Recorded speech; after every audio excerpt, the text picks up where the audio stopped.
Joyce Nganga-Bert again, and thank you for tuning in to this channel. And for those who are new, Karibuni sana, and Karibu means welcome in Swahili. And if you like what you see, please feel free to subscribe and also share with your friends. And those who have watched my videos before, asante sana for subscribing. Asante means thank you. And on this video, I'm going to be talking about a game reserve that is north of Nairobi, quite far north from Nairobi, and that is Samburu National Park. And as usual, as I've started recently, there's going to be 2 questions spaced out in between the video. The answers come at the end or towards the end of the video.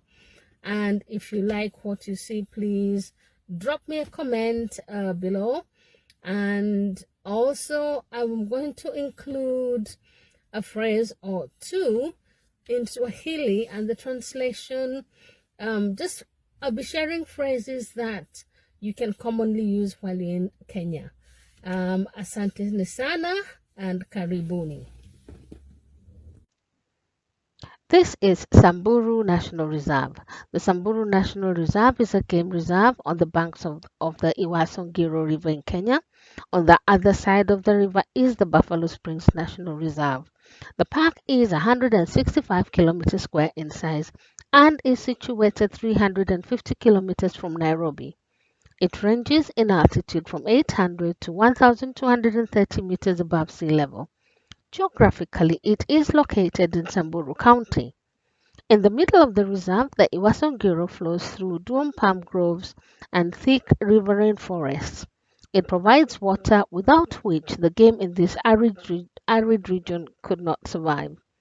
The reserve was one of the 2 areas in which conservationists Joy and George Adamson raised Elsa the Lioness, made famous in the best-selling book and award-winning movie Born Free. The Elephant Watch Camp, of which Sir Douglas Hamilton is director, lies within the park. The Samburu National Reserve is also the home of Kamunyak, a lioness famous for adopting oryx calves. The reserve is certainly in amongst the more well-known of Kenya's parks and accordingly has become relatively busy over the years. The main areas for game viewing are along the banks of the Iwasongiro that runs east to west through the park. A great location as the surface waters dry off during the dry season, the game viewing is pretty much guaranteed. It is made up of scrubby open bushland and savanna with the fringing riverine forests of acacias and large dome palms extending along the edge of the Iwasongiro. This river is the heart of the park, and it not only makes it a beautiful and very photogenic park, but also attracts a diversity of wildlife all year round. A range of animals come down to the river to drink and cool off in, and with crocodiles and hippos hiding in the shallow sandbanks, surprises always await. Samburu National Reserve also has a particularly high elephant population, and big families of them too. This is because the park is a migratory corridor that herds use daily, moving between Laikipia, Samburu and Mount Kenya for food, mating and minerals. The Mount Kenya Trust have seen huge success in its number of elephants, using both the human-made and natural areas of the migratory corridor, dramatically reducing human-elephant conflict.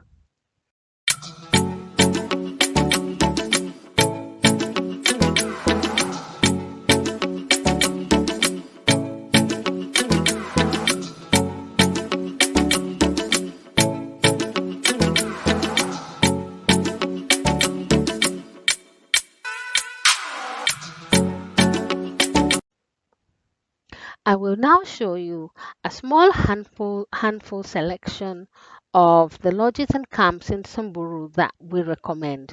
There are many more, but this is just a small selection. Lodges and camps in Samburu come in 2 types: lodges made of stone and camps stroke tents made of canvas. The tents have all mud cones just like any stone building you'd go to, maybe even better. Hot water, tap water, toilet, shower, bath, comfortable bed, mosquito nets around the beds, and the food in the lodges or camps is absolutely fabulous. And that is for those are the ones we have been to. But from what I hear from others, the others are good as well. Accommodation is a wonderful and often unexpected treat in Africa. Lodges and camps blend seamlessly into the surroundings, and their non obtrusive style ensures that wildlife isn't scared off. Often they use the natural surroundings as unique features. The setting is always exquisite and the views defy the imagination. Some are perched high above the landscape, and you can really savor the scale of Africa. Many overlook permanent water, either a river or a waterhole. Every animal must come to drink, so you enjoy a whole procession of wildlife when you're relaxing at the camp or lodge, having a nice cold tusker. Evenings are the most popular time of the day for the animals to quench the thirst. So you'll be lounging on the balcony admiring the snow. But it's not just Tusker you can have. There are other drinks that will be available, i.e., wine or whatever your choice is. The camps stroke lodges are very well equipped with alcohol of your choice or soft drinks of your choice. Design is also unique. Some have an old world charm evoking the sense of the explorers from the early 1990s. Others showcase contemporary African style with outlandish art or opulent wooden fittings.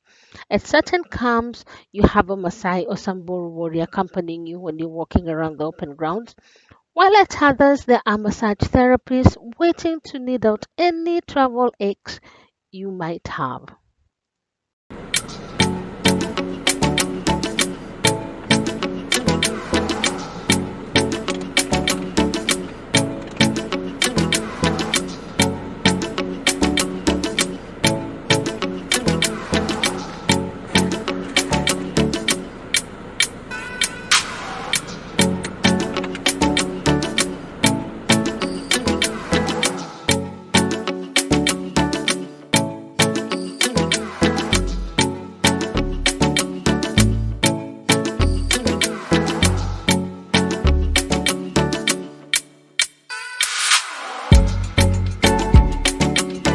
Thank you guys for watching. This is Joyce Nganga-Bert at Qande Travel. Don't forget to subscribe and please share with your friends. Thank you very much.